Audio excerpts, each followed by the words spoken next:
মাথায় চুল না থাকলে কি হবে, পকেটে টাকা থাকলে বাপরা রাজি হয়ে যায়, ঠিক কিনা বলো? তবে সবাই একরকম না, সব বাবাকে এক পাল্লায় মাপা যাবে না। বাট আমি এতটুকু বলবো, যদি আব্বাজানরা টাকার চাইতে চরিত্রকে বেশি প্রাধান্য দেয়, দেশের ভেতরে জেনার সংখ্যা কমে যাবে, বিয়ের সংখ্যা বেড়ে যাবে। তো এখন খাদিজা প্রস্তাব দিবে কেমনে, খুব টেনশনে পড়ে গেছে। এখন মাথায় রাখবেন, যদি কাউকে পছন্দ হয় আগে নিজে যাবেন না, কাউরে ভায়া হিসেবে পাঠাবেন। চাচি হতে পারে, মা হতে পারে, বাপ হতে পারে। তুমি আগ বাড়ায় গেলে মায়ের খাওয়ার সম্ভাবনা একটু বেশিই আছে। তো খাদিজা ভাবলেন যে না, আমি প্রস্তাব দিলে বিষয়টা জমবে না। তোমার একজন দাসী ছিল, তার নাম ছিল নাফিসা। নাম কি? আপনার কথা বলে নাম ছিল কি? নাফিসা। বলো নাফিসা, শোনো, আমার একটা প্রস্তাব আছে এই যুবকের জন্য, তুমি একটু আমার পক্ষ থেকে প্রস্তাবটা দিয়ে দাও। নাফিসা যদিও বা একটু বয়স্ক মহিলা, বাট ভেতরে একটা লজ্জা মেয়ে হিসেবে আছে না নাই? নবীর কাছে আসছে, তখন তুমি নবুয়ত পান নাই, এসে বলছে আসসালামু আলাইকুম। উনি বলছেন ওয়ালাইকুম আসসালাম। কি খবর নাফিসা, আপনি কেন এসেছেন? বলছে লজ্জা পাচ্ছে যে কেন আসছে তো সরাসরি বলা যায় না। তো বলছে এমনি কথা বলার জন্য আসলে ব্যবসার খাতিরে আর কি, চালাকি করে আর কি। তো বলছে আচ্ছা একটা প্রশ্ন করব, ইফ ইউ ডোন্ট মাইন্ড, করা যাবে? বলছে অবশ্যই করেন, কোনো সমস্যা নেই। তো বলছে আচ্ছা আপনি তো মাশাআল্লাহ তাগড়া যুবক, ইয়াং মানুষ, যুবক ছেলে, আপনার বয়স 25 ইয়ার্স ওল্ড, 25 বছরের যুবক, আপনি আপনি বিয়ে করেন না কেন? তো নবীজি লজ্জা পাইছে, বলছে যে দেখেন বিয়ে তো করতে চাই, but I have lacking of money, টাকা পয়সা নাই। সত্য কথা, এটা হাদিস থেকে বলছি। বলছেন আমার কাছে টাকা পয়সা কম, জব নাই, চাকরি নাই, তাই বিয়ে করার সাহসটা আসলে পাচ্ছি না। তো নাফিসা সুযোগ বুঝে কোপ মারছে, বলছে আচ্ছা এই সমস্যা, it's not a big deal. আমার কাছে এমন একজন মেয়ের সন্ধান আছে যাকে বিয়ে করলে আপনাকে টাকাও দেওয়া লাগবে না, বাড়িও দেওয়া লাগবে না, খাওয়াও দেওয়া লাগবে না, ড্রেসও দেওয়া লাগবে না, বরং তাকে বিয়ে করলে আপনার কোনো কিছুর অভাব হবে না। সুবহানাল্লাহ, জোরে সোরে পড়লেন না আপনারা সবাই? এবার নবীজি বলছেন মান হিয়াল মারআ, সেই মেয়েটাকে, ওয়া মা ইসমুহা, সেই মেয়েটার নাম কি আমাকে বলেন। নাফিসা বলছে ইয়া মুহাম্মদ ইসমুহা খাদিজা, সেই মেয়েটার নাম হলো খাদিজা রাদিয়াল্লাহু তাআলা আনহা। সুবহানাল্লাহ। তো নবীজির ব্যাপারটা হচ্ছে এরকম, নবীও প্রথম দেখাতেই খাদিজাকে পছন্দ করেছেন। সুবহানাল্লাহ পড়লেন না? তো বলছেন না ঠিক আছে, আমি রাজি আছি, বাট আমার রিলেটিভস আছে, আমার চাচা না হলে আমি বিয়েটা করতে পারবো না, চাচাকে বলতে হবে। তো চাচা আসছে, বলছে মুহাম্মদ কি হয়েছে বলো।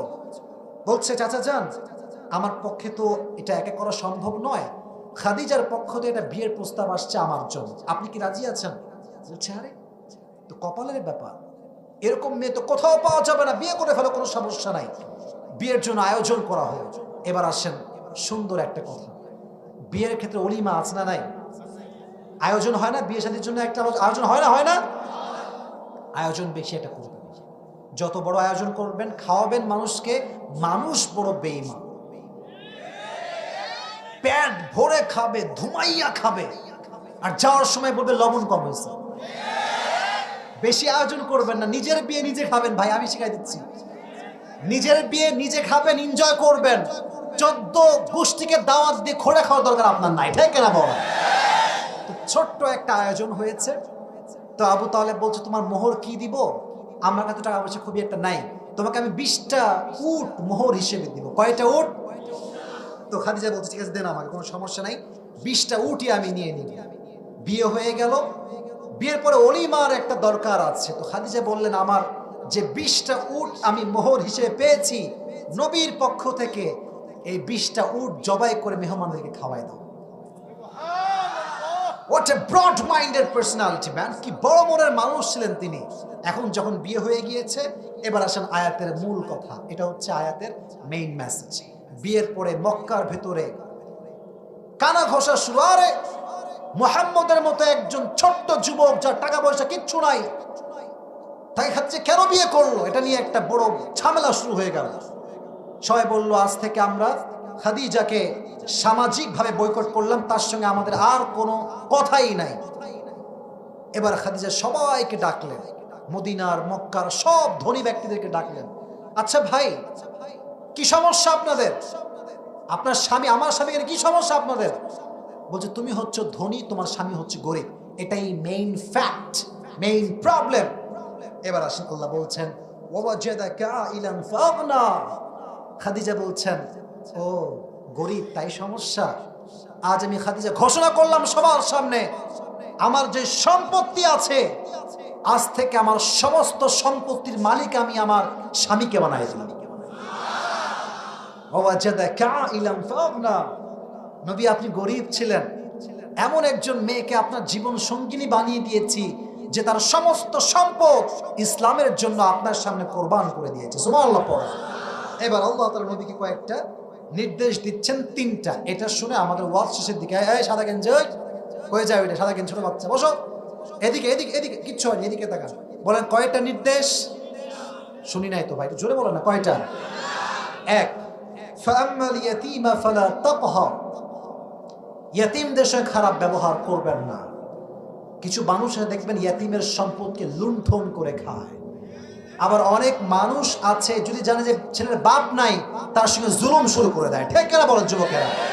আর যার বাপ হারিয়ে যায় সে বোঝে যে পৃথিবীতে বাবার মতো ভালো আমাকে কেউ বাসতে পারে না। ঠিক কিনা বলেন? এখন বাবা আছে, খুব রাগ ওঠে, তাই না? যে বাবা, আমার আব্বার কথা আমি বলি, আমার আব্বা নিজে একজন স্কলার, আলেম, একটা মাদ্রাসার principal, and he is also খতিব, বড় একজন খতিব একটা বড় মসজিদের।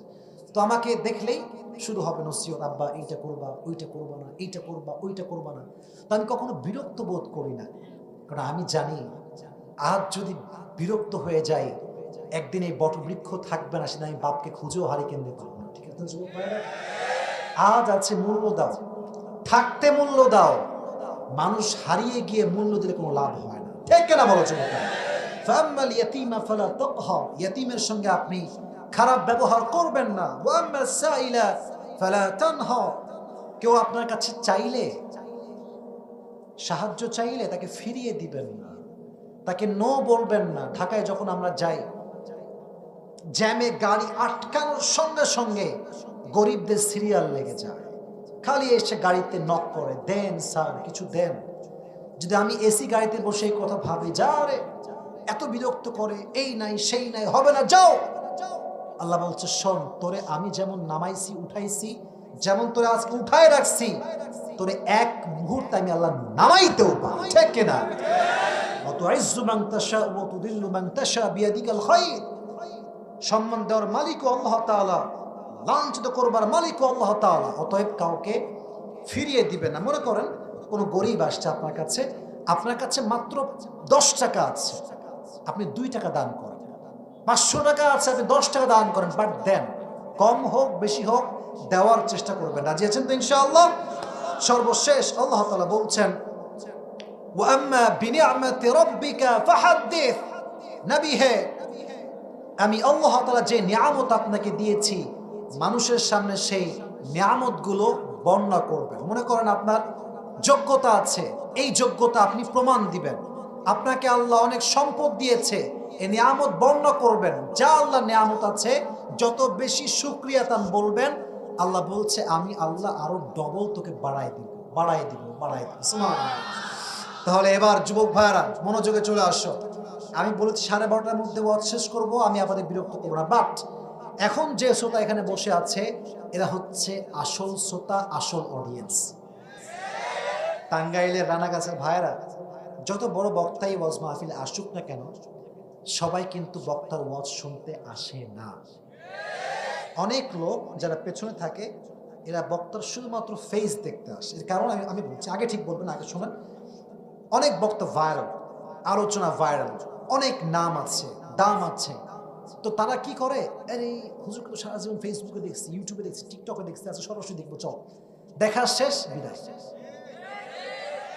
আর কিছু শ্রোতা আছে যে হুজুরের ওয়াজ তো জীবনে সরাসরি শুনি নাই, তাফসীর শুনি নাই, আজকে যাব, শুনবো এবং দোয়া করে আসব।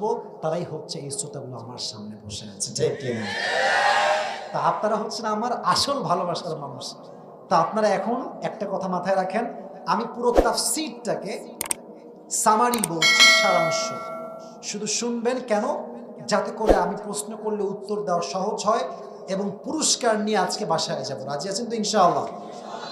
তাকবীর দেন সবাই মিলে।